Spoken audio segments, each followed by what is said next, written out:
let's see, anybody attend a board meeting that wants their members?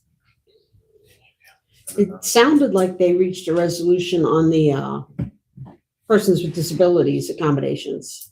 I Well, don't know. I don't know that it's a final resolution. The ADA, Or at least the legal breakout was a lot clearer. Yeah, Let's it put was. it that way, yeah. Yes. Yeah, the legal. very much so, but I don't know that we've been notified of what the expectations are with regard to qualifying people for that accommodation. And hopefully it's something more than a placard. Because everybody's got one. And then the annual report was taken to Frankfurt on Monday. Oh, So good. that's, done. Congratulations. Yeah. No, it's a lot of work. Very good. All right. So yeah, sorry, not much on that report. Okay, the next item on the agenda is we have a presentation from Field Trip. Yes, and that is Michelle, who is on your TV here. Hello, Michelle. Do you want to go ahead and speak, make sure everybody can hear you? Yeah, hello everybody. Can you hear me okay? I tried to plug Yes. this thing in, so, okay. Good. Okay. We're good. All right, I can go ahead and share my screen. Karen, you shout if something is not coming up. All right. Can you see everything okay? Yeah, I'm gonna get rid of this sidebar here. Okay, yes. Okay. Karen, did you give them background for why I am here? No, let me do that. That's I can do it if you. If you, well, because I know we've maybe talked a little more in the board meetings about Field Trip, but if you recall, Field Trip is our vendor we use for our digital outreach campaigns. We have in the past couple of years done kind of a big awareness campaign surrounding litter, and the first one was in 2023 called It Adds Up.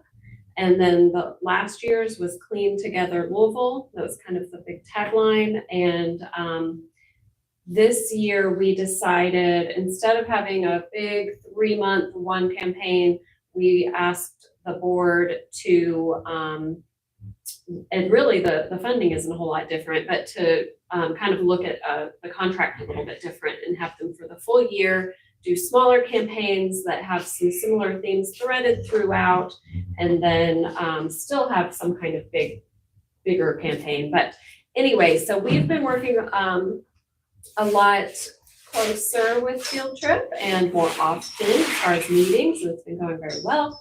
And so we are at a starting point really for a campaign that will kind of be well, Michelle's going to tell you about it. So, Michelle, I don't even know your job title or how to call you, so you go ahead and introduce yourself too. That is fair. So my name is Michelle. I am the Vice President of Service at Field Trip. So I have been with the agency for 18 years. And my role on this project is your account coordinator, liaison, and everything. So I come here frequently, and my job is to work with the client partner to decide what are the goals and the initiatives that you have for the year, work through the strategy, and then bring that over to my team where we develop creative and messaging, website approaches, things like that, and coordinate between the two. So to Kieran's point, we have in the past few years done one large litter campaign, usually over the summer, to try and stave off some of the litter situation that we have in this city. This year, our goal is to change what that partnership looks like and help raise awareness around all of the different service offerings and the available things that are out there for our residents. So what I'm going to share with you all today is we call it our secondary campaign. So litter will still be our primary effort, and we'll work through that here in a few weeks. But right now what we're doing is how do we get things like bulky waste, large items, yard waste, and recycling in front of the market. So I think the best place to start is kind of give you an overview of where we started. So within the market, there is a broad perception that specialized waste disposal is complicated or difficult, That could be from a lack of information or outdated misconceptions. People just don't understand the steps or really why it's important to dispose of things properly. So behaviors don't change as they are now. But service utilization the right way really isn't difficult or complicated. It just takes an extra step or two here and there from our audience. And so creating awareness of all of those options to the residents is really our first step in helping to drive overall behavior change with Blue Billions across the area. So what we have done as we've started, we initially began our project thinking, oh, we're going to make a campaign that talks to customers about yard waste and what to do, and large items and what to do, and recycling and what to do. But as we did our work, we came to a couple of conclusions. So the first thing I want to share with you is some of the audience research that we have done. And so this is a very small snippet into this. But when we looked at all of those audiences, we came away with, there are three main audiences that we're talking to with this work. We've got this uninformed group, we have this fun, ready, and willing, and then we have kind of a skeptical group. And the way that we approach our messaging development and our creative work and our media work is creating stories and helping to get ourselves in the mindset and the attitudes of these particular groups. So when we think about all of these groups, you know, that uninformed audience, they just really didn't know that waste was more than throwing something in the trash. You've got this second group here, this ready and willing. They think there might be something different. Maybe they have heard somebody say they got to call and make an appointment about something, or they need to do something different with their grass clippings. They just need somebody to help them understand what to do. And then you've got this last group down here, this skeptical group. They just, why can't I don't want to take the time to figure this out. I'm just going to throw it in the trash. Why can't I do that? But all of those groups, the thing they have in common is they need education from us. They need to understand why it's different and why it matters. They need to understand the next steps, but by and large, we have to make it really easy for people. So as we thought about all of these groups, what we landed on was what we're trying to do is drive utilization across the board. And if we can help somebody understand that there's something different to do with their large items, then maybe it's a little easier to get them to understand they can do something different with their grass clippings and their yard waste. And that's kind of the first step in getting them to think, oh, recycling might not be that difficult. So what we came down to is this campaign here. So verbally, what we're trying to do high levelly is create a campaign that has messaging that really sticks out and sticks with you. It's a little bit playful. It's very memorable. It's not technical, so we're not trying to tell everybody every little detail on paid advertising, but we want to get messaging in front of people that grabs their attention. And that pairs well with our visual strategy. Again, we want it to feel a little bit more grassroots. It doesn't need to feel government driven. All of the campaigns are going to feel very interconnected, and you'll see that because again, what we're trying to do is grab people while they're out and about or they're doing the things they normally would and think, oh, that was interesting. Let me look into that a little bit more. In our media strategy, this is where we do look at demographics for people. So people that are 25 to 54 in the market that are maybe into home renovation projects. They might be remodeling or redecorating. We can find out whether or not they just bought something new, like new furniture or a new home. So we can get a little bit more specific with our targeting here while serving up some of that more vibrant and exciting messaging. The audiences are pretty consistent across the board, right? These are people that own homes, that are within our footprint, and again, are a little bit more into their home and keeping up with their home. So what we landed on was creating this array of little icons that represent the different types of waste that people might come across. We're going to use these colors, we're going to use these icons to drive everything together and make it all feel cohesive. And so what we're doing is we're grabbing some of these really big misconceptions that happen within the market, and we're kind of turning them on their head. So heat boxes in the trash? Nope. Batteries in your trash? Nope. Large items on your curb? Plastic waste for plastic for yard waste? Nope. And again, just interrupting these behaviors or these things that people might already do, might think is something that's normal or it's allowed, and we're just stopping them in the tracks and saying, no, that's not the right action. And so these are a couple examples of what this looks like in real world. So this would be like a poster, but the biggest thing that we're trying to get across for people is, again, these things that they're doing that maybe we need to stop and have them rethink their process. So you'll notice on the right side of these boards, get rid of your waste the right way. So again, we're trying to just tell people there's a right way to do this and you need to take these steps. These are a couple other examples. This would be, again, another outdoor board that would for recycling, it would be a recycling one, so you'll see they all look and feel very similar. We're using color to differentiate the different things, or the different types of disposal, and we're trying to, again, just tell people that there's a right way to do this. These are examples of some digital ads that we would place. Again, we would run multiple versions of creative, so we're pausing people as they go, we're asking them to rethink what their habits look like. The other piece of this is that all of these campaigns will run, or all these pieces of creative will run together. So again, we're creating larger awareness for all of the different services and all of the different things that we're asking people to do. These right here are digital ads, so you'll notice the black box at the bottom is different for each of these. We're trying to push people to the specific type of waste that we need them to explore. So how to get rid of yard waste, learn more recycling tips, easy ways to recycle, schedule a pickup. So everything is very specific to the type of disposal that we need them to follow. From here, you currently have, Karen has a really robust website with a lot of good information, but right now that website does not match what the creative for this campaign looks like. So what we're working on is building out, this is kind of technical, but we're working out building a page that is very specific just to this.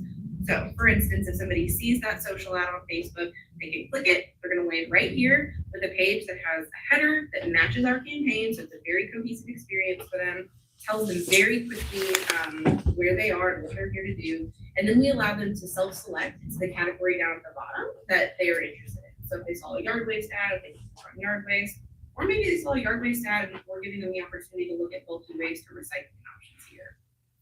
Then we send them into another quick page that allows them to self-select whether or not they are in the district and they use the in-district services, or if they have an out-of-district private hauler. So we're quickly trying to help people identify where they need to go to find more information, because we recognize that not everybody is going to be within urban services, right? That some of these people are going to have separate haulers, but we still want the same action. We still want people to take the right step with their disposal and get rid of their waste the right way. So we're going to introduce the category for them here. We're going to help them quickly self-categorize, and then we're just going to tell them, if you're in the district, here's what you do. If you're out of district, here's how you can get in touch with your hauler. And we're going to link off to all the private haulers so they can quickly just call or go onto websites specific to them. And so Karen is working on building all of these pages out as we speak. So this will be ready when we launch the campaign in a few weeks. The last piece of the puzzle that we wanted to share with you is how we want to measure this. So when it comes to measurement, it is tricky because there's obviously the who's within the urban services that we can track some things, but we're going to need some help from some private haulers as well. So a couple of the things that we look at for media performance is how many impressions do we get? So how many times was that ad seen in the marketplace? How many times this CTR means click through? So how many times did somebody see an ad and click on it? How many people came to our landing pages and how much time did they spend there? So we know that we're serving them engaging content. Did people call? Can we see how many people called about certain things? And what we're currently working through right now is what falls here in this bottom tier, the action measurements. And how can we measure things like this? So web engagement means once somebody has come to our landing page, how much more exploration are they doing on our website? Are they booking appointments? Are they attending drop-off events? Are they coming to the Waste Reduction Center to drop off? Things like that. And I know Karen, you had some more thoughts on actions and how we track those types of KPIs, but high level, that's what we're looking at currently. I think that's all I had. Pretty high level overview of everything, but we wanted to open it up to questions and feedback from all of you to make sure that you all feel comfortable. And if you've got any thoughts or again, just feedback or opinions that you want to share, we'd love to hear them. Yes, thank you, Michelle. I do want to say just a couple things first. We will be presenting to the board next week, so this is partially a way to just make sure we've brought it up to some of our experts and of course those of you who advise, so that we need to make any changes before next week. And also, I'm just going to go ahead and say, Michelle, can you make a note? Because I remember now when we did a quick little preview at the last board meeting, I think it was brought up that we would have a QR code on any kind of posters that might be up in walking areas, not so much the billboards while you're driving, but the posters. So if you could make a note of that, that would be good. We're only talking about home waste here, not industrial waste, right? Yes. Because you realize industrial waste is probably 75% of the waste. What waste, please? Industrial waste. Yeah, yeah. If we can, I don't know if we can do it because they're very secretive. But Nucor, which is River Metals on River Road, has a plant that costs about $30 million that sorts the shredded. And it does it by air and water, and it takes, the iron comes out, the aluminum goes one way, the stainless steel goes. It would really be neat if we could see it. I don't know if they can get us in. If you want me to try, I'll try, because it's real expensive and they're real secretive. But that's a lot of your waste. Should be And interesting. if you want me to try to see if we can get a tour, I will, because I'm gonna see him tomorrow night. I will ask him.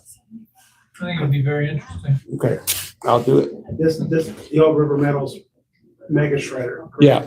Yeah. Yeah, but they bring, Pete, they bring their white goods, which is all mixed from all the shredders around.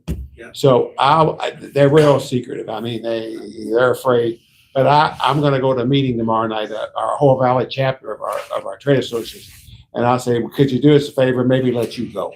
Or, it's one person can go and look at it. I would love to be able to go for this. We are trying to do tours of different places through some of our programs.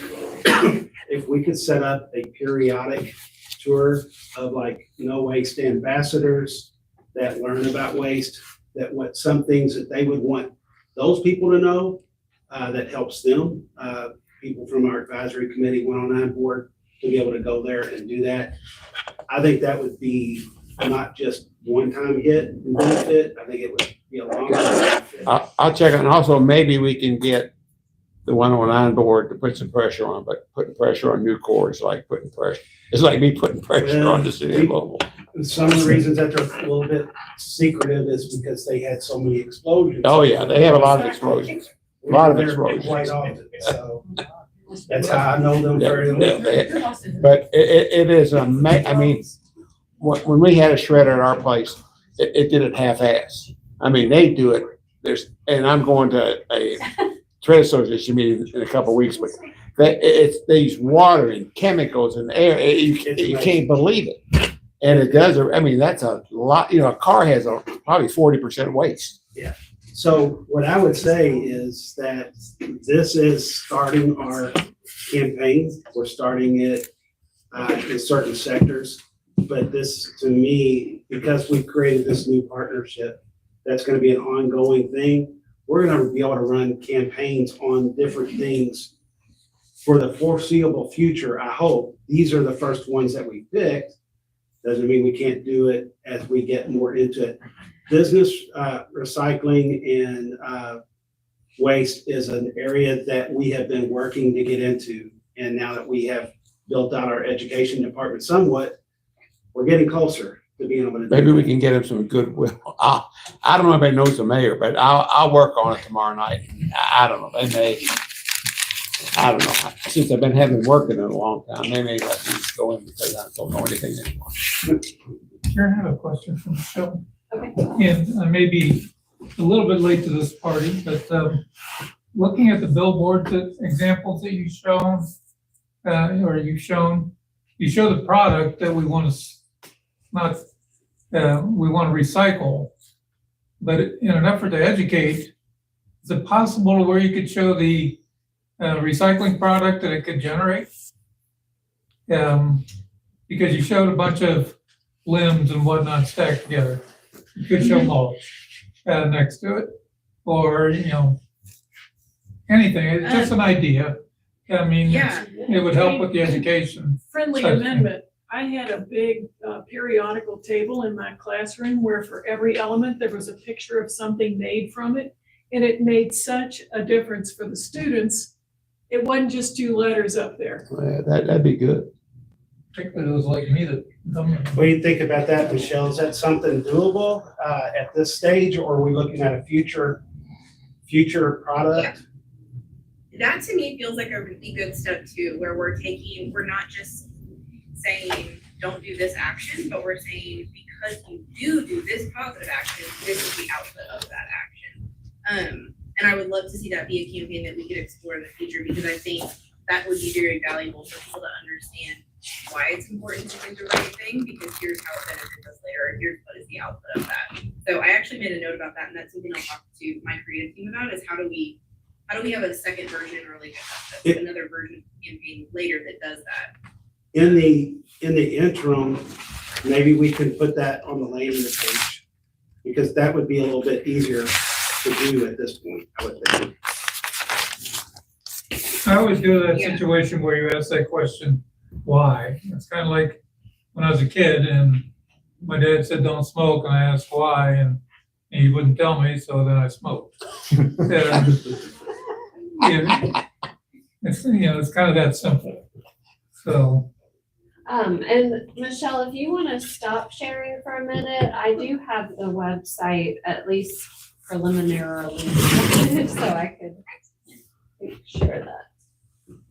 I've got a few feedbacks Oh, too. go ahead. Go ahead, Sarah Lynn, if you want. In my experience, an amazing percentage of the people who aren't people like us, if you ask them, are you in the urban services district or not? They're like, The idea. they don't know, or they'll say something what they think you want to hear.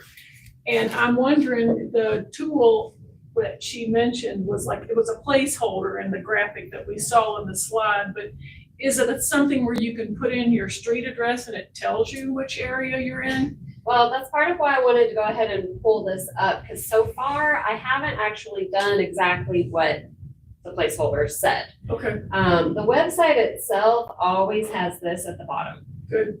So I don't know, we kind of, in the placeholders, we kind of said we could put that graphic up closer to the top. I don't know if I can literally put the embedded link up at the top or if it's worth it, but, Because that's a standard banner. Can you show what that does? oh, yeah, sorry, that's just address lookup, so it just pops up the My Louisville, and then you can just type in your address and, Wonder if we could replicate that function into the page that we saw. yeah, and then you see all the info for your address. But, so right now, this is still called Clean Together Resources at the top, because it's the website that we created during the Clean Together campaign last time. Right now, on the waste, it is on, this is kind of open for you too, Pete. So currently, we have this, I called it Keep Louisville Clean, but it's in the Waste Management District's department page.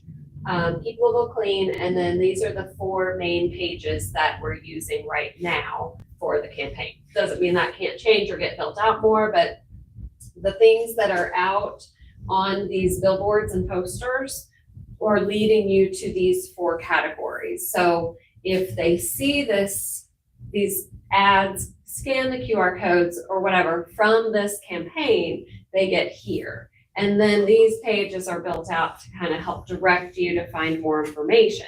If you're looking for more information on your own without going through one of the ads, then you're probably just going to do whatever they do right now, which might be to find it elsewhere on the website. So that's kind of what, so far, Michelle and I talked today about maybe just keeping these pages on the district website, and they're not really replacing anything that we've already got going. They're just new ways to get you there. So if it goes through the campaign, yeah. If you close that menu you opened there, that's the Keep Louisville Clean, never would I have thought those things would be there. I would have assumed it was about litter, just to let you know. That's fine. And- And we can call it and- anything you I want. know, I'm just saying, I I would think, never have looked at it there. I think some of the And I naming want to be stuff clear, is things that we Sarah's have to point, work that on. what Okay. we're trying to create with this web experience is a very curated user journey. So what we're trying to again? accomplish is somebody This- sees that out. hold on, on the board, Michelle. or they- She said it's a very curated user journey. Was bedeutet das auf English? Is that You turned speaking on? to Deutsch? I know, No, I I mean, thought these I worked. mean, They aren't the best. I don't think this one works at all. Okay. I can What does unplug she it mean? and see if you all can hear from my own computer better. No, probably not. So basically, she is saying, well, Michelle, I think you need to say that in different words. Yeah, so what we're trying to do is if I am a general person in Louisville and I go to the current website, the Gov website, and I'm trying to just figure out what to do with my large item, I already know that there is an extra step I have to take.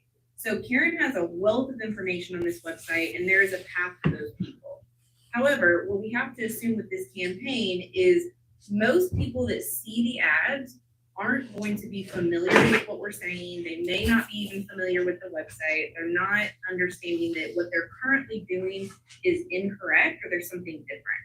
What we're trying to do is interrupt the majority of the audience, the majority of the market to say, time out, you're doing something wrong, or time out, you need to rethink this action. So what we want to do with the website is somebody sees that outdoor board or they see that Facebook ad and they click on it or they visit this page. This page needs to match that creative. So you can see we brought those same color palettes in, we brought those icons in, so it feels cohesive. And we want to give them an opportunity to very quickly go to the exact page that they need to go to. So if they see a big billboard that says large items on the curb, nope, and they click that large items page, now we are sending them to a page that tells them very specifically what they need to do here. So we're telling them right away what they need to consider or where they need to go. We're connecting them to those private haulers as needed if they're not in our district. And we're linking them to other places on your website that already exist. But we're just making sure that they have a limited number of places to go. So it kind of just focuses them a little bit, right? So think about, rather than saying, oh, here's this giant space, go explore, we're saying, here's the path that you need to be on. So this does not replace what you currently have. Like I said, we're moving people to those spaces when we need to, but it's a way to make sure that the campaign has the best opportunity to resonate with people and to create some action. Okay, go ahead, Sarah. Suggestion, scroll up on that screen a bit, please. I mean, the other way, down, I Sorry, guess. yes. Wouldn't it be cool if instead of the names of the companies, we could have a photograph of their roll cart, which is what people see in their neighborhoods? And they might notice the color combination more than they've ever paid attention to the name. Or their logo or something, but I Yeah. think the roll cart that they see in their neighborhood could be the most effective. I like that. You could just line them up across. They don't have to be huge, but Right. just, people know I have a brown card or I have a green card or whatever.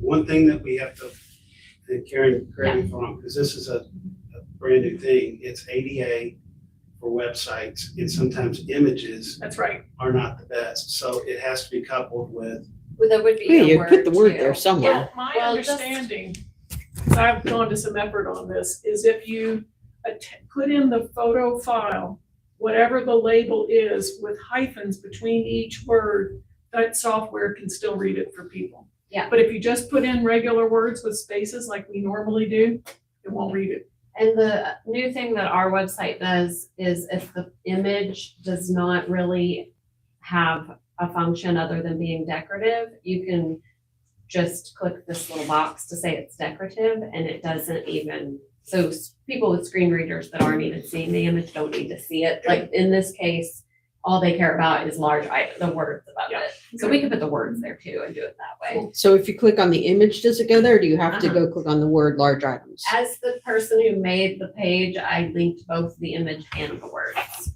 It's always smart. Yes. And we could do something similar with the roll cards too. Yes, we could. Next point, if I may, Yes. I heard the word billboard.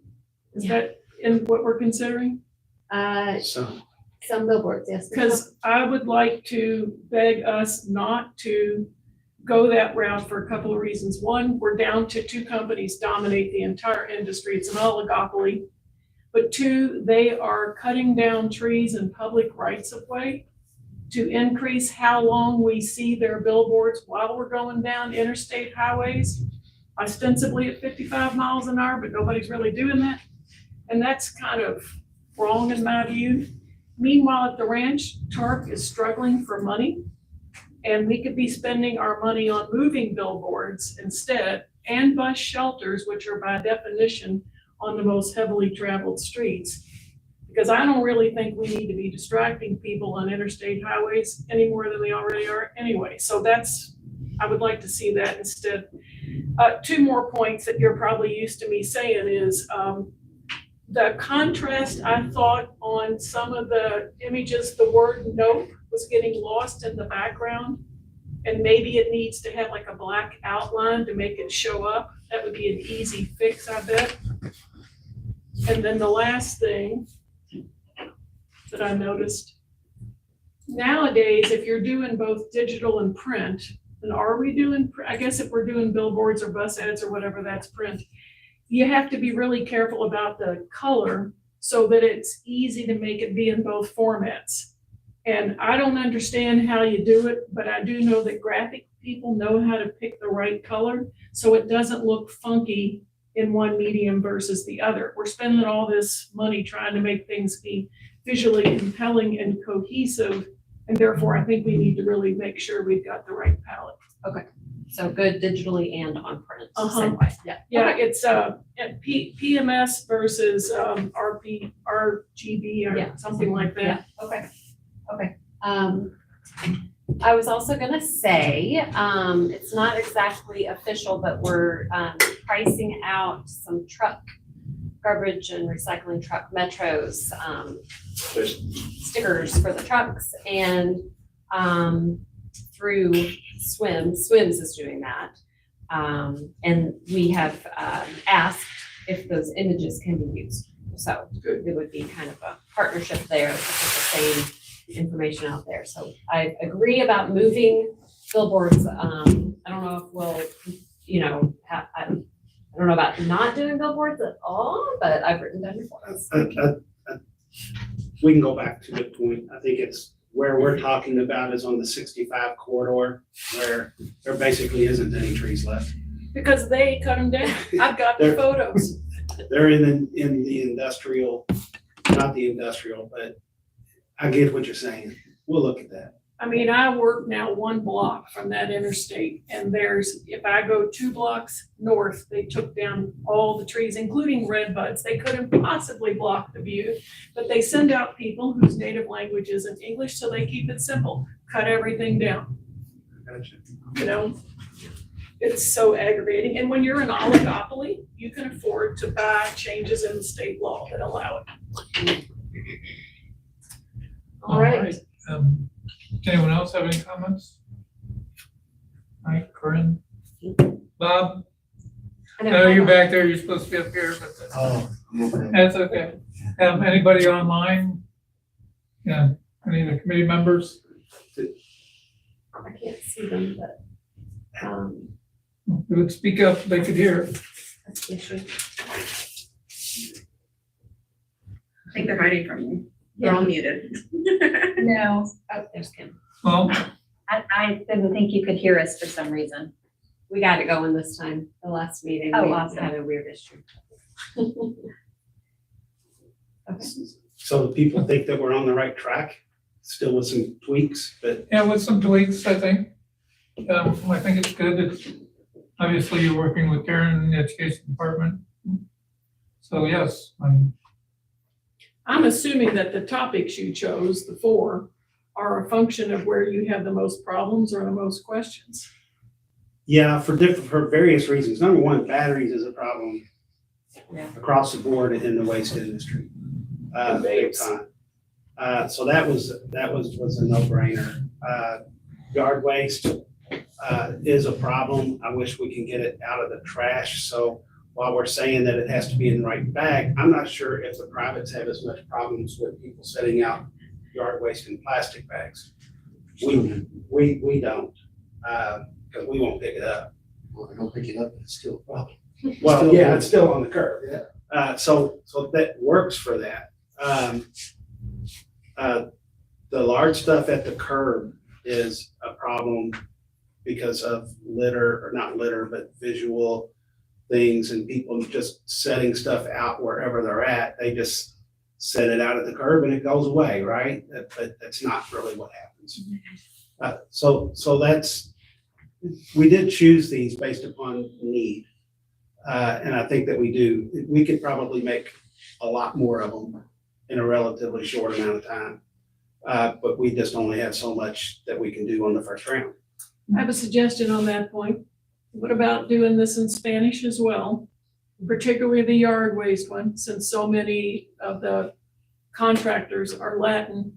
I saw a guy just this week blowing everything towards the catch basin, which makes me think that you might get MSD to help underwrite that because they're the ones that have to get all that crap back out of the catch basins. That's a good point. We haven't gotten that far with discussion with Field Trip, but we, like for It Adds Up, we had some printed for certain districts. We've hung them up in libraries and stuff and had them in Spanish too, so. 20 years ago, they had 2 full-time people who did nothing but clean out catch basins of stuff that wasn't supposed to be in there I'm sure that they. with expensive equipment, I'm sure that they still do. at Is there least. a cute way to say nope besides just? Nada? But yeah, maybe not. Yeah. I think with the work that Field Trip is doing, it's going to give us somewhat of a baseline and that we can continually modify through campaigns every year. Yeah, I agree. I think that was part of the goal. I do have a question. Oh, Adam, go ahead. I just had a question, comment. So I know that on the demonstration, it showed how it was gonna track impressions and track, clicks and how you can tell how much, I would say, in my feeling that the campaign's working, because then that's driving people to the website. So I think that is a good way to determine the cost effectiveness of the program. I mean, you can measure your clicks and measure that versus how much the cost is. And, you can say, man, this click cost X amount of dollars.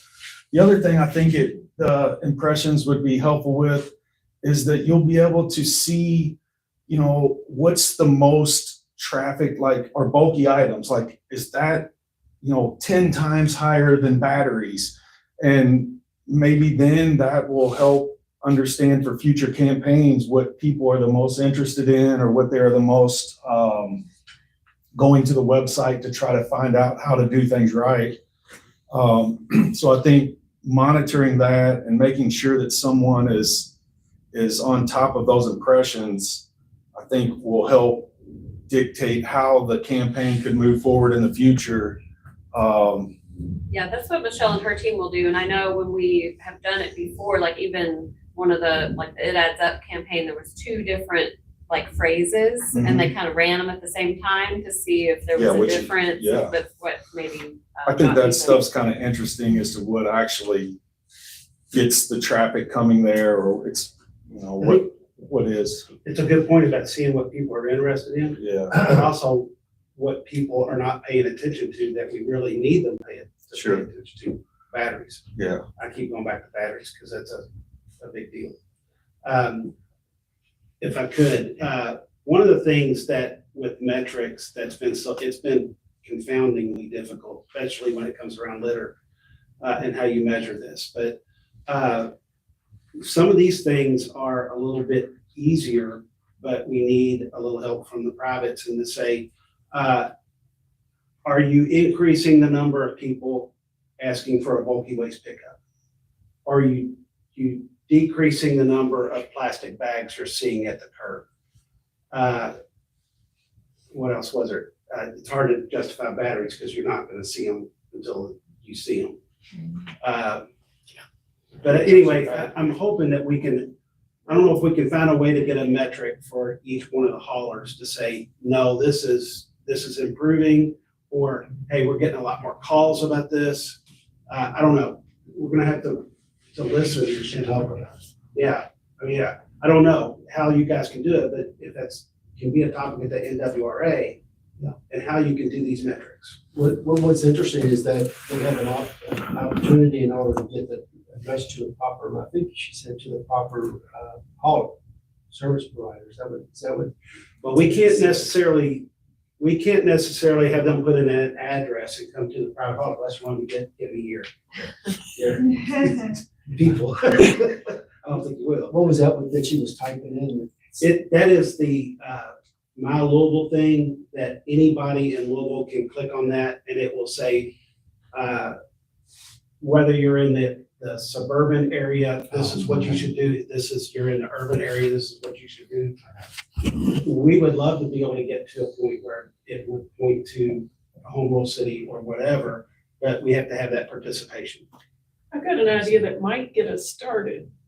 If you guys have receptionists who get those kind of phone calls from your customers, and you had a 8.5 by 11 where you could just tick mark each time somebody calls you with a question about yard waste and each time somebody calls you with a question about bulk waste, we could maybe get some baseline before the campaign runs, even if it's a short period, and then keep it up. It's crude, but it might beat nothing. I think all of us probably keep track of Already? calls. Already? Yeah, our customer. So it would be fairly easy to do, and just to be able to not only continue that, but also, as you said, put a tick somewhere on the piece of paper. I'll work at it and see. I think that could really, a baseline would be really helpful. Yeah, no, I agree. You can measure, I think you have to start with a baseline, and that's where the discussion needs to start. It gets a little bit more difficult when you're in multiple states, though, and your call center is some other place. Oh, right. That's very true. We do, I mean, like Metro Yeah. 311. Sorry. 311 tracks all of that Good. already. You Good. just kind of have to run a report. I don't think we track it like at the front desk. No, we don't. I mean, I just think, there's an axiom in philosophy that says some data is better than none, even if it's not perfect, Yeah, as long as it's not totally crap, you know, but, yeah. Any metric that we do here is just gonna be an indicator. It's not gonna, right. and you're gonna need all these indicators to come together to make a decision on whether you're having an impact. So that's gonna be the part. With 311, like when somebody makes a large item appointment, it automatically creates a record of it and will easily done. The thing about it is, it'd be very difficult to say that because in the first year, the usage of it went up 20%. And we're already running 5% above where we was last year in a very short amount of time. I mean, 24,000 appointments last year. So it's growing really fast. So it's just getting better. So I'm not sure that we could use that as a metric, although I would love to think that we could. Maybe we can find something in it that we can make a metric out of. So I think it's a good conversation. Any other comments? Very good. Well, thank you, Michelle.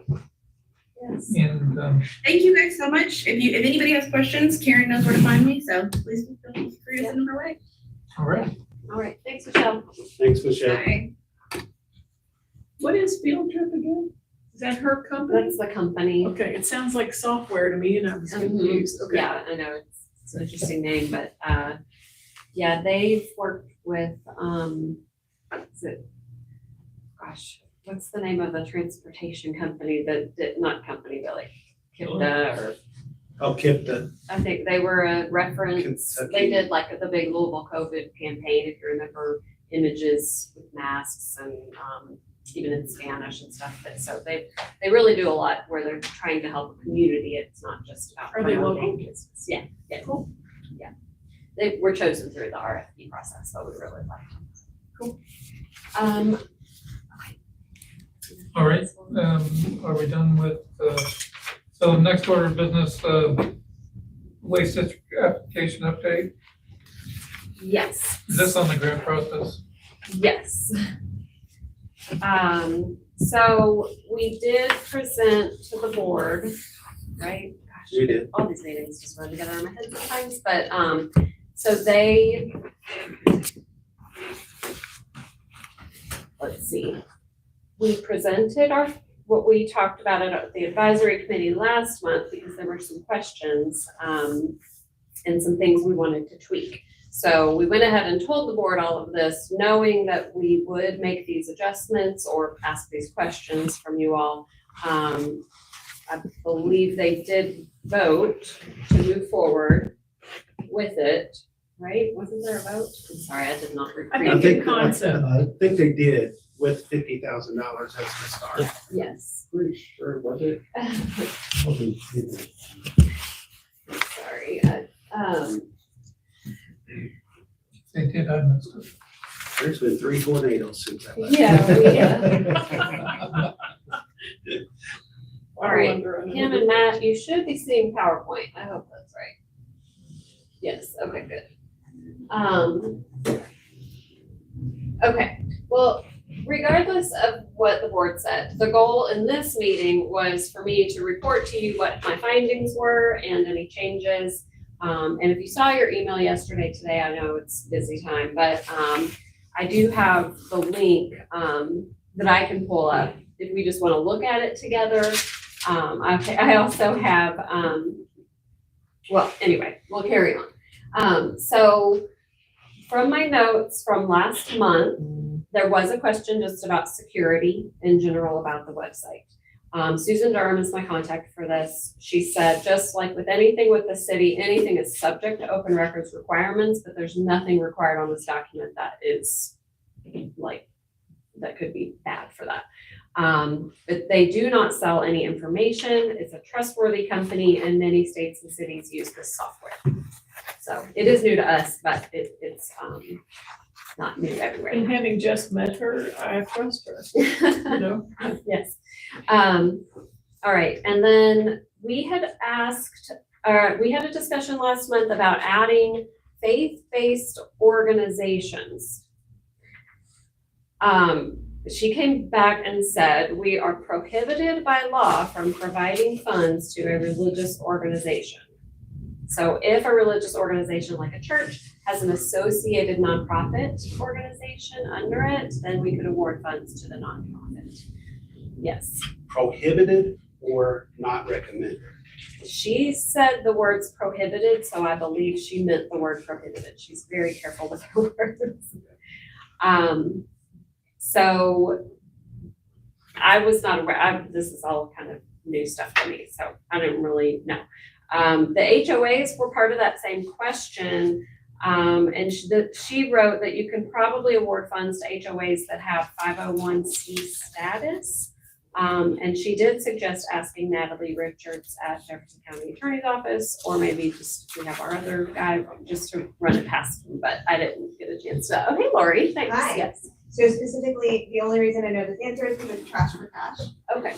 We have paid a church because the Boy Scout troop is associated with the church. And we can pay HOAs if they have a 501c3, C6, whatever that, they have to have a 990 and a W9. How can we do Can that? you speak up and introduce yourself? Oh, yeah, sure.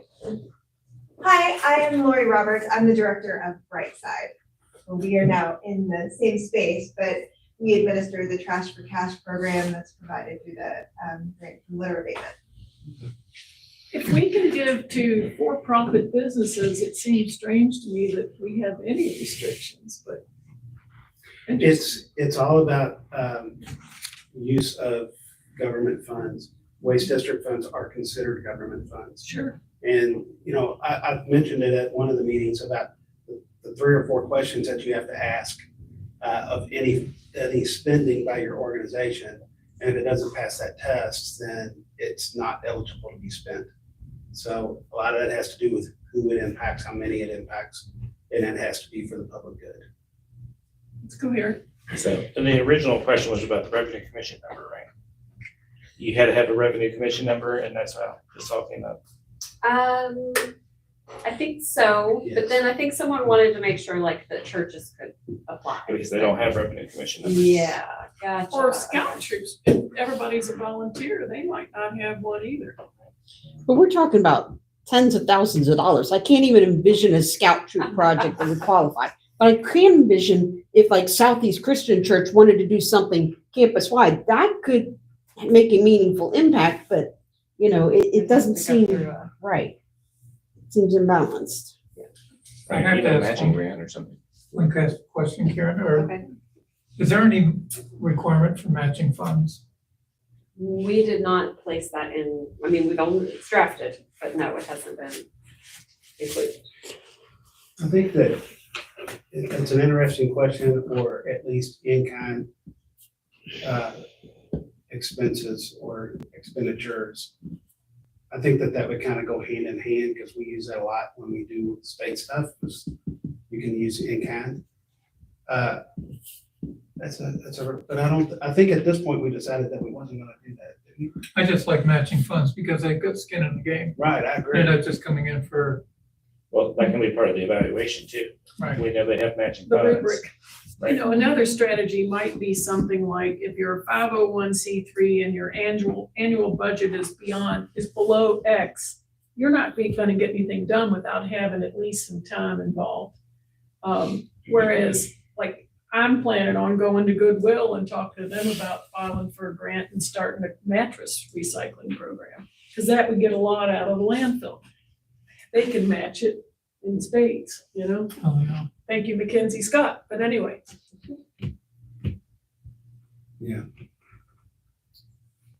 I think there was a question, if you went through the grant, if you were able to click through and go, I feel like there was a question about when you write about the budget, where you kind of have to say, like, what are you doing? Or what maybe is this, like, if they do have skin in the game, they get to say what that is, but. Okay, Wasn't it part of the system that you can turn on that they have to do that? And he said. Like a matching fund thing? Yeah, that you can set a matching fund in there, but it's not clicked because we didn't choose to Right, go I that think route. so. The other thing that got brought up was under the expenses list, there was just worry, I guess, that maybe it wasn't exhaustive or something. So there is another category in the budget form, so they can put things that maybe don't fit any other category. And we added a line, if you, that kind of a caveat that it's not an exhaustive list. If you have questions, they can contact me and we can decide if it's eligible. And then I think I had asked a question about the award. Anyway, Susan suggested that we include a question about scalability. And I think what my question to her had to do with, well, what if they don't need all the funds, or if we don't want to give them everything they asked for? So it's basically a question saying, if the district does not provide all of these funds, what would you be able to do? I don't know, I can't remember the words, but it's on there. So, did anybody else actually go through the process online, do the whole thing? I actually had my fundraising person do it because I thought it would be more accurate or more meaningful. First, she sent out the wrong link. Yeah. And I went through that, I'm like, well, this has nothing to do with waste, but I can still test the feel of the thing. And that was for this arts grant or whatever. And so I ran through it and I said, hey, that had nothing to do with waste. None of your waste edits were in there. She said, oops, sorry. So she sent me the other link. So I circled back and I did it again. As far as the process and the portal, one thing I noticed about the arts grant was that they broke it into like 5 subpages, and then your grant had like the opening page and then one really, really long page, and then final page was click here if you agree. I'm like, so if we could take that one really long page and break it into several smaller pages, it would be a lot more user friendly. I cannot see anybody getting through all that in one setting. It was nice to have the sense of accomplishment. Okay, this page is complete. This page is complete. Okay, when I come back, I'll do that page next. I was just thought, I want to add a friendly amendment to that from my person. She would like that, but what she really likes is when you do get finished, that you can print out what you did yeah, and not have half a page for each screen that's just sitting there blank. She would like what she calls a clean or a concise copy for her records, yeah. not just give it away. So Yeah, I was maybe if it disappointed that you couldn't print your whole submittal. You had to print each page then separately. So that's kind of a trade-off, but I got through that. The one that was driving me batty was actually the very front page, where you have to put in a name of an authorized representative and their email, and a name of a business representative and their email, and a name of a project representative and their email, first and last name each one, and the name of a team member and their email. So I was just doing a test, so I did my first name, my last name, my email. I had to do that 4 times because this is a required fields. And even if you're a small organization, you may have like one person, and I had to go through that. That was, in the long run, that's not going to dissuade anybody from going after $20,000. But it was really annoying, you know. Does it say there's a little asterisk? Those were the required fields. Okay. That's what Yeah, if I had, I did not populate title, phone, and phone extension. Although when I it recognized I was doing this on my computer. It says, do you want to use your email and your phone number? I'm like, sure, do that. Well, my phone number was in the 10 straight digits. And when it went in, it flagged the whole thing and said, no, you have to have these hyphens in between. I'm like, oh, please. So I took it back out. That was just obnoxious. Nice to just like one. The most meaningful part would be speaking to the body of the application. And like I said, I didn't even pretend to do any real answers. You know, I was just sort of kind of getting the feel for it. It did have, and it took me a while to catch on to this. You would have the topic like measurement. And then there was a box that you had to type in how you were going to measure it. And then at the bottom of the box, in very small print, it said, this is what we're looking for you to do in this box. And I didn't catch on that it was at the bottom of the box. That would have been nice to have on the top of the box. So, and then there were things Might that, just be how it's set up and not yeah, and changeable, but I can all of see- it was all prose. It wanted everything written out. And then I got to the very, very end. And after you've done all your pages and you've clicked everything, I printed out all my PDFs. I'm like, ooh, look, there's another tab for budget. What does this do? And I clicked that one, and the online budget portal page was making my head, I couldn't even. I was just like, I was ready to bag it. So I'm not even gonna pretend to do that. When I saw there's a little button for Excel, I'm like, well, I can do Excel. So I hit the Excel budget, and it gave me this nice, very neat little table. I'm like, okay, so let's pretend that I'm typing some numbers. And so it says, you know, it feels like column 1 is units. Column 2 is unit cost. So row 1 is personnel. I'm like, okay, let's have 2 people at $100 each. And then the third column is extended cost. Now I already entered 2 and I already entered 100, What's extended? and it didn't multiply it for me. It left Roll it that out. as a 0. And I'm like, Calculate it. oh, no. If you're gonna give me a spreadsheet and you ask for unit and unit cost, you're gonna do the multiplication for me. And that's where I stopped, so. Okay. But the spreadsheet was philosophically, it was much nicer and easier to deal with until it didn't do the math for me. But I thought on the whole, if somebody's going for $20,000, $30,000, $50,000, they're gonna do this, and it was doable. Okay, well, thank you for doing all that, because so far I've only been on the other end of it, of trying to get it written in. Yeah, So I didn't yeah. go through it like a participant. Yeah. My person said that when she was setting up her account, it would not let her click a button to see her password. And so she had to be, you know, really careful not to make a mistake. And we all make mistakes in that field. So she said she would like to see it have the place, if you can make it happen, to click, so see what you're doing. And then the other thing she said that would be really useful is if you have a character limit in those prose boxes, can you be tracking that? Like when you send an email to your doctor, you know, it tells you how many characters you get. And if you go over, it ain't going. And she would like to have that, if only to see how much detail are you looking for.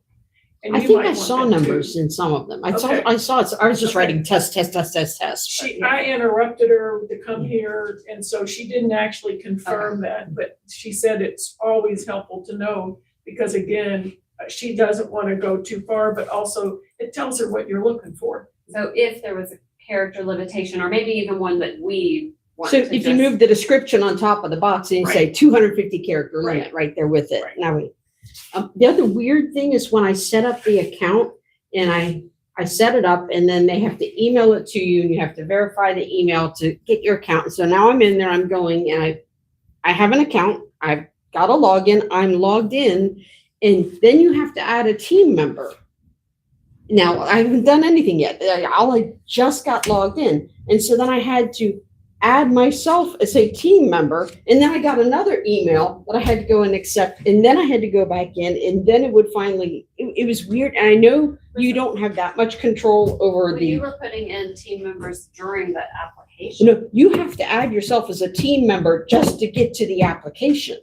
It was really I don't bizarre. remember. I mean, like I said, I haven't- I figured it out, but Yeah, I did an account. it was kind of, with my personal email, Clunky. because she suggested, since I've already got a login for work, to Yeah. be doing this, to make an account so I can play with things on the other side. I don't remember having to do that, but, okay. Well, Do you maybe, think but it's- wait, if she logged into the wrong one, maybe they do want multiple stuff. Maybe ours doesn't even have. No, I had to do it again. When I, So when you did it the after I did second this one, time. I had to log in. Okay. And then I logged in, I went back, now I have the link from her. I'm like, okay. And I went in, I'm going to, it says, have to name a team member. I'm like, this again. So I add myself, go back to the email, get That myself. was some kind of Corinne Greenberg requirement. has added you as a team member. I'm like, yes, I know, I just added, it's the same email.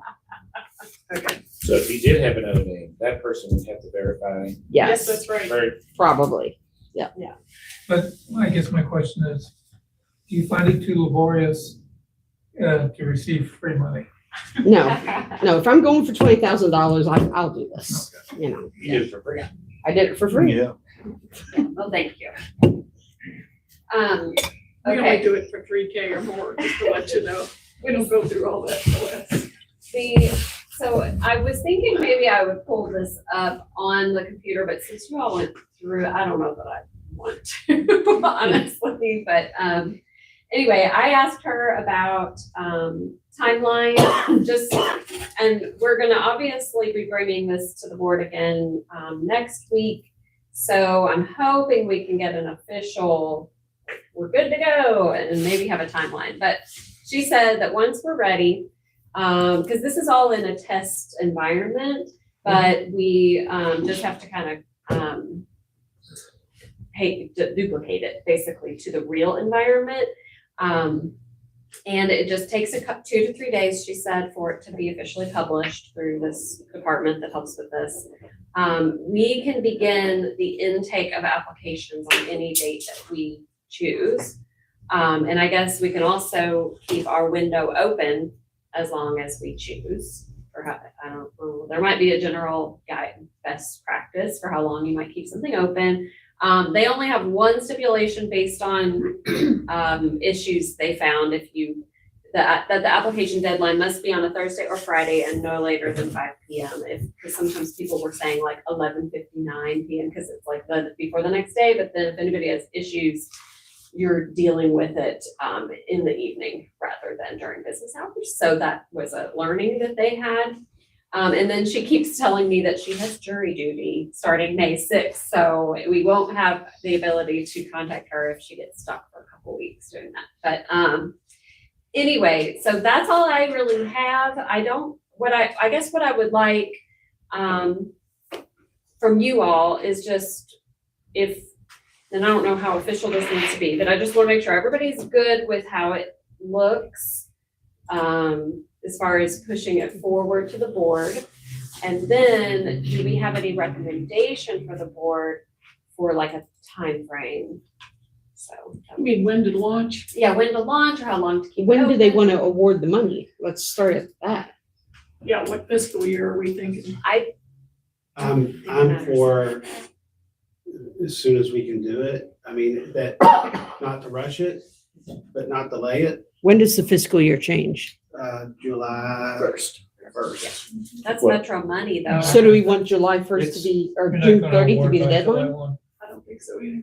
Not if we have a rubric. because you have to announce it, people have to be made aware of it, and then you're gonna have an opening and an award period of 1 or 2 months, and you're gonna do an evaluation, then you're gonna do an award. So what if we recommend that they open the period on July 1st? I don't even think we need to wait that long, but we certainly have to get past Derby. We want people's attention. Yeah. But, you know, if we need to finalize it, and we probably need to have at least one, if not 2 board meetings to get them there. And I we're don't gonna know. be in July very soon anyhow. My impression is that if we present them something that makes sense, they kind of get her done and move on to something else. I don't think they're gonna belabor, it's my instinct. Are we doing one award annually? So far. We are? I think, Yes. I don't know. well, that's the thing. We talked about that last time. We have the ability, and that was part of that scalability question that got added, because and I guess we do need to choose who's our evaluators, but the evaluators give their recommendations, but the board who ultimately decides what they want to do with their money can award based on the applications we get. It can all go to one, it can be divvied up, but I think because this is the first time and we've never done this before, we wanted to keep it a little loose so that we can, see what we get, yeah. I was in a meeting Monday with the mayor, and he was talking about the public funds that are given to nonprofits, and he used some acronym that reminded me of EAP, but it was something else. Do you know what I'm talking about? EAF, external EAF, agency thank you, funds, thank yeah. you. And he said that he thought, and I have to agree, that they were giving out money as little as $5,000. And they weren't requiring much accountability in the way of measurable outcomes. And therefore, they've greatly escalated how they're doing it in the sense that you can get much more money, but you gotta really work hard to prove how you're using it. And I'm not saying I wanna make this really onerous, but I do think 5K may not be worth fooling with. And maybe we should say something like, what's the amount we're talking about all told, 50K? 50,000. I mean, my thought would be to say, we're willing to give out 5, 10K or 2, 25K or whatever works out. But to try to make it be a big enough project that we're really gonna learn something and have an impact. What I am familiar with is this. There's a maximum amount and a minimum amount. So if you want to make the minimum $10,000, and maximum $25,000, or 50, all depends on what the committee's, or the board's pleasure is. And you may only be able to give out $1,000 a year, but it should be a good grant and get some kind of return. Quality over quantity. We give away $2 million and we end up funding possibly 4 grants.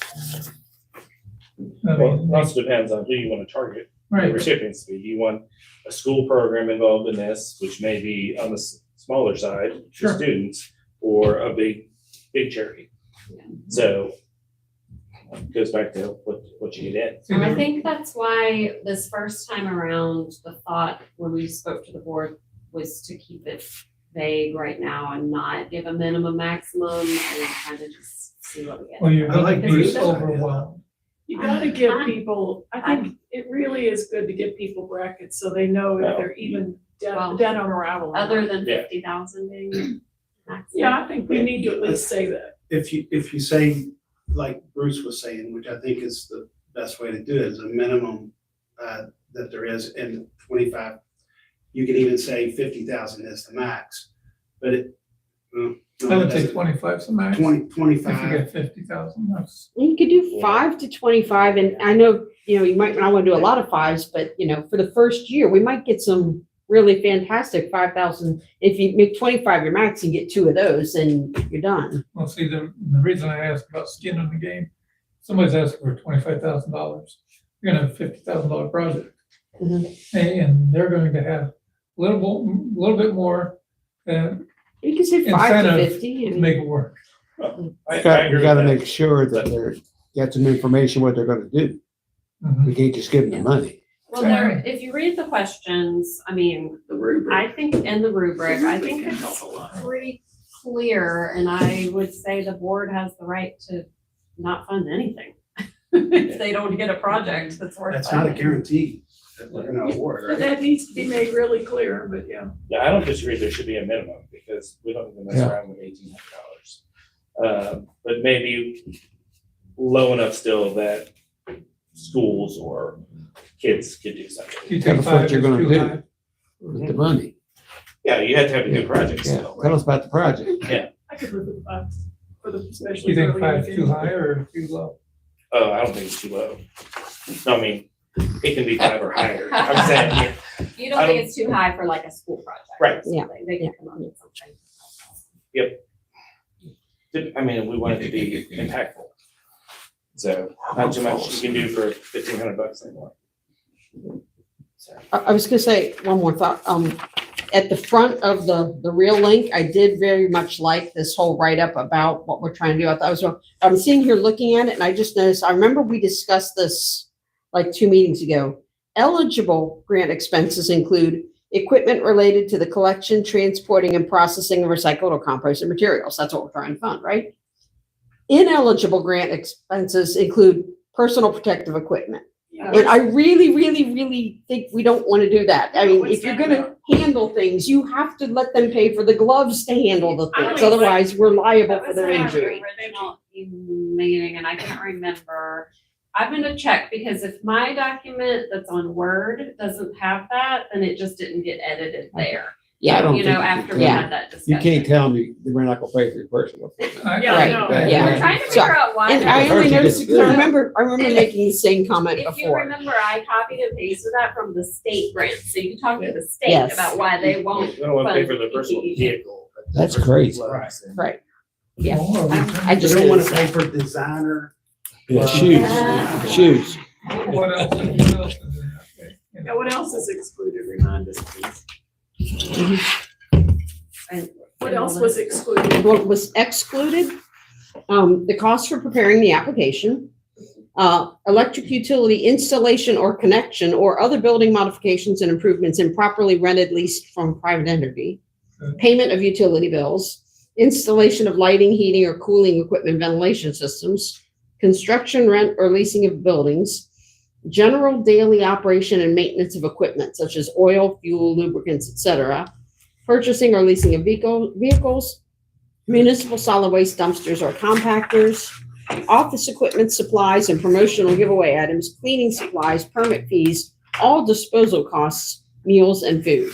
Those are So excluded. what was the one about equipment again? Because if I'm gonna persuade. Eligible is equipment related to collection, transporting, and processing of recycled or composted materials.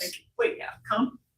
Recycled Recycling, or okay, okay. composted I think it materials. was just not to just buy a vehicle for the staff Yeah. person. to I mean, drive around I'd and like do it all to their- say reuse, recycling, because if I persuade them to do mattresses, technically that's reuse, not Yes. recycling. That's a good comment, yeah. As long So as- basically, we'll pay for them if the project is gonna reduce, reuse, recycle, compost, but not if you're gonna dispose of it. The disposal doesn't count. As long as vehicles are excluded, that's good. Because there's no way that you can Purchasing or leasing of vehicles. guarantee that the vehicle is 100% utilized for the purpose of the grant. So one question I've wondered is, may I reach out to Goodwill and start priming that pump? Because that's a big organization and they don't turn on a dime. Would that be inappropriate? As long as I say this is something that appears to be going to happen and I want you to be thinking about this? I think that's, to me, that's okay as long as you're not gonna get a score. Right. And also, you can always say if I screwed up, well, she didn't know what she was doing. She's not official, but Put you to the stake. I've been there, done that. Okay. Well, I think we can at least have the board make that, we'll talk about the minimum maximum thing, let the board make that full decision on that, and then, if they're ready to go, we can have whatever date we want to kind of start what's the typical time frame that you would keep something like this open for? 3 months, 3 months? You would? 2 months. Two. I was gonna say 3 weeks. That's too long. 30 days. I was gonna say like, 30 I was thinking days. like 30 days, but I was 30 thinking a days. month or two. I mean, because you have to have time to advertise, Yeah. especially the first time out. I mean, unless we're priming the pump ahead of time, people won't know. And MSD gives you about 10 days. The advertising states Yeah. the date that it starts, right, that you can apply. So the advertising section there shouldn't really be part of, I guess it could be, because you're gonna continue to advertise, but it's gonna have a start date. That If you have a lead into it, people are probably gonna be looking for it to start. Yeah. I think 30 days is probably a minimum in my mind. 30 to 45 days. The other thing that Susan has done with some of these other grants and offered to do, if we can host like a, kind of like an orientation for the eCivis platform and basically say if whether it's open yet or not, that she can host a, whether it's an online meeting or something, they did that for some of the others. Like, so if So- anyone interested can come. We have And this learn grant about it. here, if you want to learn how to use the product, the portal and stuff like that. I think that's great. So I think psychologists would say if you have any more than 30 days that they can respond, an amazing percentage of people will get it in their email and think, I got plenty of time, and they close it and go on to something that's more pressing and they completely forget. That if you give them a shorter window, they stay focused. Well, and we want the first year to be done by the end of the year, right? Like, so we're ready to Let's start go with next calendar. year's. That's another thing to look at is. kind So of we that want the whole entire thing to be timeline. 6 months total, right? Well, the end of the year is July 1st. Well, No, June 30th, but yeah. yes, but I would think we'd want it done in the calendar year. Does that work for board money? I thought board money was calendar year. No, it's fiscal year. Well, it doesn't really But matter what most the money grants- is, but we're starting a new cycle. I agree, Mike, that normally we have the opening of the acceptance of requests in May. We award in November on the one group I work with. And it's open for about 45 days. But there's a lot of advertising that goes forth in advance. So people know what to expect and they have the applications available. So they can respond in that 45-day window. And a lot of them are bigger grants. There's a whole hell of a lot more information required. Don't we have to put it in the newspaper? For this one, I don't think for this one we have, I don't think that there's any requirements for us to have that. That's a legal question, but I've not heard that anyway. Okay, What, when you're talking about like a consistency determination, okay, it's very strict in the way you have to do that in KRS, thank you. not in this. but I think the first year, you're gonna need some more time to gather your applications. And then you shorten the window the second year and get it to something more manageable, like you say, Mike. In 6 months, you can get through that process. Because you're gonna have the receipt, you're going to have the committee review, then you're gonna have the board review and the board vote. And It's true, we'll have to put it all on. it takes some time. And So- even before we choose the date that the application's open, we can announce that this is coming so people can start thinking, reading some of the information about it. Yeah, you want your grant writers working on it Yeah. before it's even open. Does the application ask the applicant to define the project period? So, It should, just because it could be a fall or a spring oriented thing. It's right at the top. Most There of the was a state question ones about are timeline. calendar Okay. I know there was. Most of the state grants are calendar year, which I absolutely hate because our financial system, I have to do it in 2 different financial years, fiscal years, and it is a pain. So, That's a mess. calendar year, I would love to keep it in fiscal year. I don't know how a lot of these organizations they're operating. Well, schools are consistent with that. My whole point is you want to have a win quick on your first year. Yes. So get something that you can show the public a win. It's a good point. I mean, we might do something like put something in the rubric that would say something to the effect of, you get more points if you can turn this around by a certain time. But if you really need 2 years to really show any results, that's gonna cost you some points. Right. Especially first year. Well, there's a follow-up to awarding the grant. It's then reporting on the results of the grant. Yes. That comes afterwards. And we have to discuss who's going to do that. So that's a whole nother piece of the puzzle. So the first year is going to be a very interesting learning year. Are we asking the applicants to propose how they would measure their own success? Certainly, Yes, I mean theoretically, I wanna make sure it's like really in the thing. absolutely. Because it might be creative and useful. Great discussion, thank you all. Well, I think this is it's probably one of the better things that we've been that's come out of this group in quite a long time. Yeah. So I think, do we have any comments from our people online, or are they still hanging in there? I think it's good, we can do it for the community, it's a good use of funds if we I don't have any Have comments, but additional- I agree with you 100%, Bruce. I think this is great. Thank you, Ken. So, I mean, we got a fiduciary responsibility to the city. So we've got to award to the best candidates and then look at our ROI on our investment. Totally agree. Okay, thank you, good conversation. I don't want to keep everybody here all night talking about it, but staff update is next on the agenda. Yes, number one, meet Marion. This Oh, wow. is Rachel's little guy. If you recall. Oh, Rachel she had a Young. baby, Yes, she had her baby on Saturday night. good.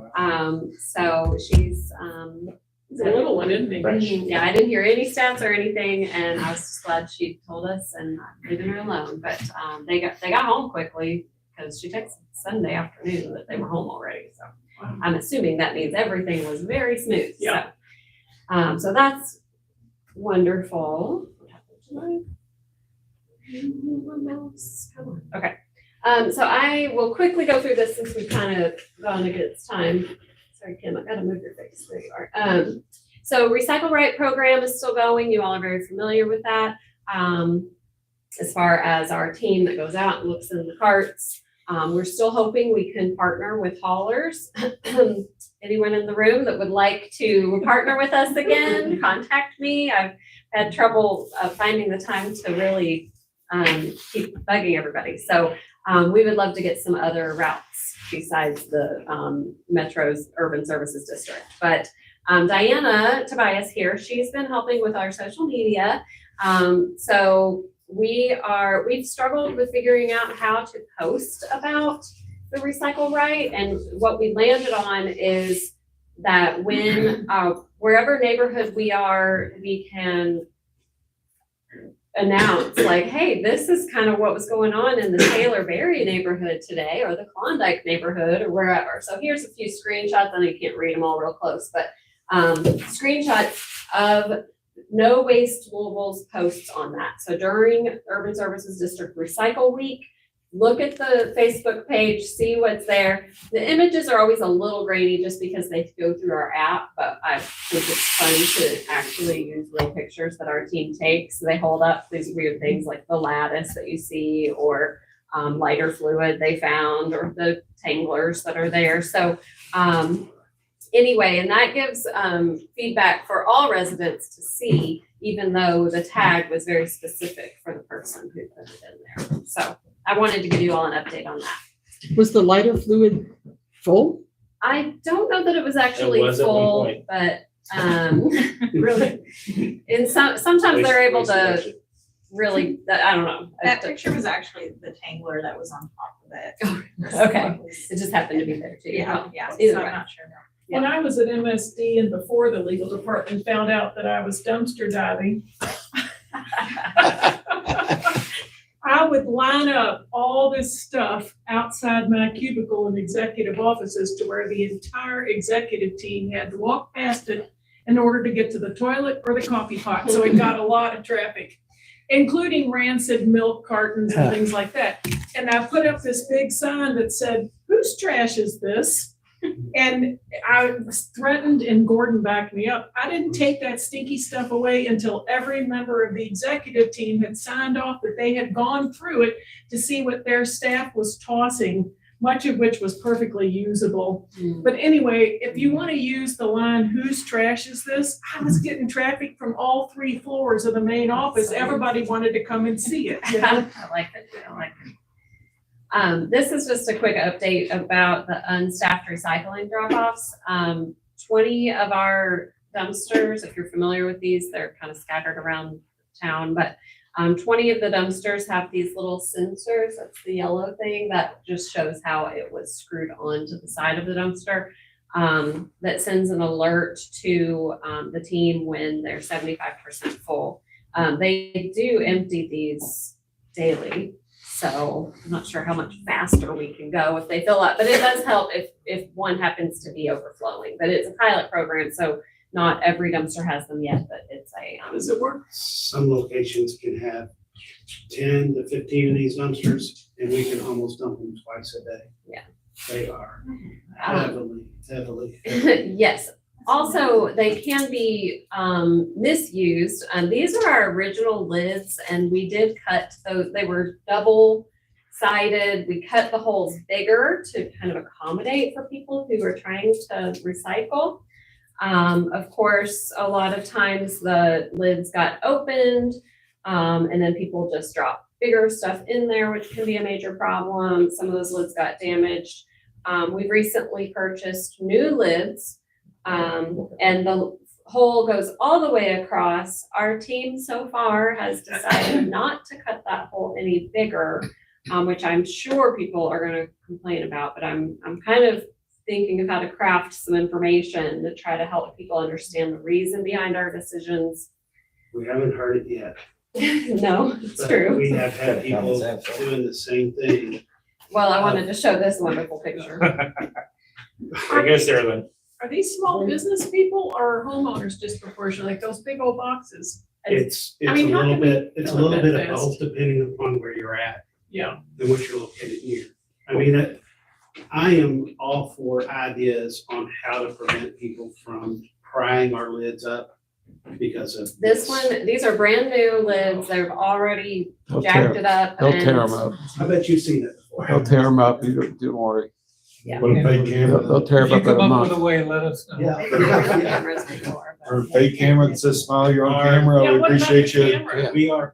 We are putting cameras a lot. We've got 3 people that we're gonna cite and impound just at this spot, which is Bethany Lanes.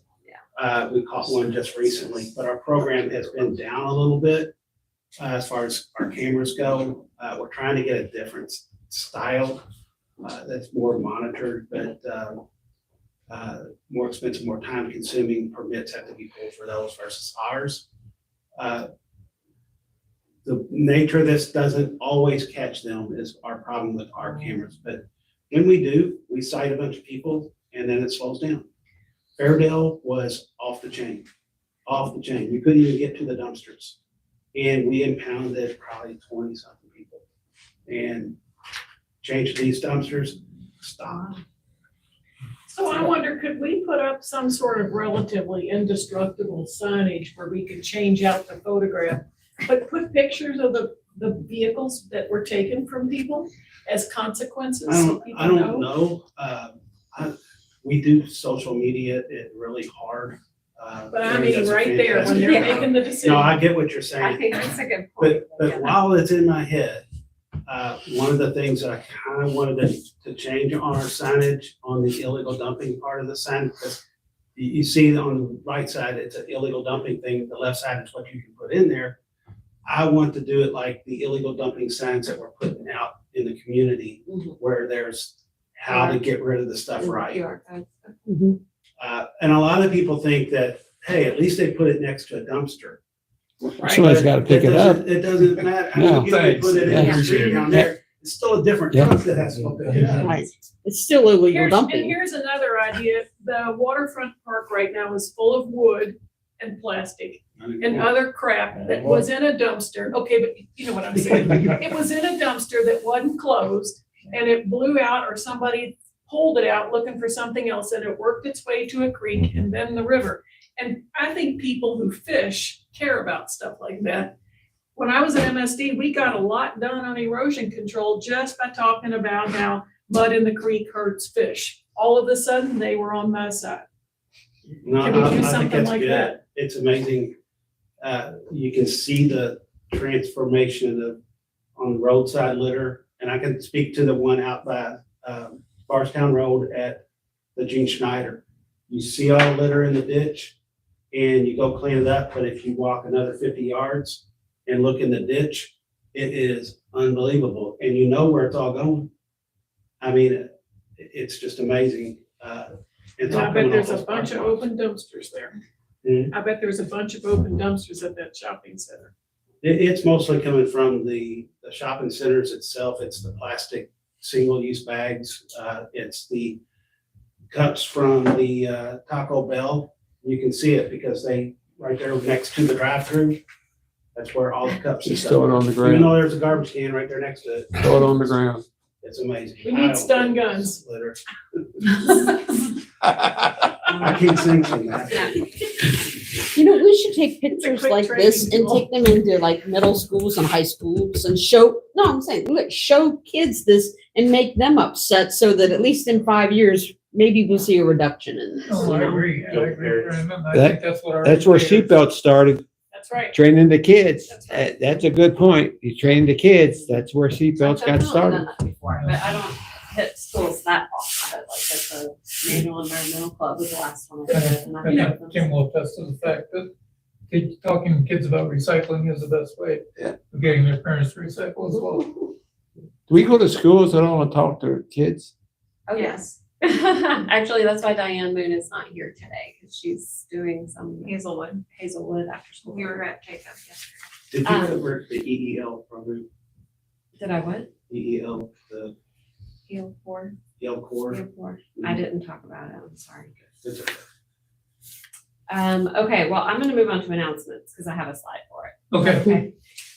Real quick, educational opportunities, these are the things we are doing that anybody could actually come and see us if you'd like. So we have Earth Day Fest at the Parklands. Diana and I will be there Friday night. Tree Fest at Petersburg Park. Diane Moon will be there. What is a landfill? Diane Moon is teaching that class at the Bon Air Library. She'll be at Earth Day at the Zoo Sunday, April 27th.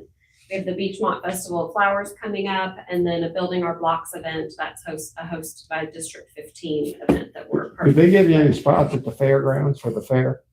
We've never done the fair. I don't really think I want to because I don't want to talk to everybody in the Okay. state of Well, and Kentucky. partly, there aren't such a small fraction from Jefferson to Yeah. get down to. Our next pop-up drop-off is May 17th at Sun Valley Park in Ashby Lane Baptist. And the one that April 5th, we had to cancel from Shelby campus, but it's rescheduled to May 31st. First time I ever canceled. Yeah, and rescheduled it And how big of a successfully, mess so- did you have to clean up after that? Did people come and dump anyway? We didn't hear about it. No. It was raining too hard. for Yeah, I don't anybody. think Yeah, anybody- only ducks were outside. Yeah, and then, of course, the next board meeting is, next Wednesday at 5:30 here, and then the next advisory committee meeting will be May 21st. So, thank you, Sharon. One item we did skip, obviously, we have to offer the opportunity for public input. Anybody have anything they want to say? Thank you for sitting through and enjoying our little conversation. Anything else from committee members? Where is this park, St. Petersburg? Not Okay, Saint, Petersburg, but really? Petersburg, I'm not really sure. Indian Trail. Indian Trail, oh, yeah, Indian Okay, Trail. thank you. Right, motion to adjourn, So moved. second, all in favor? Aye, opposed, motion carries. Thank you all very much. Good meeting. Thank you.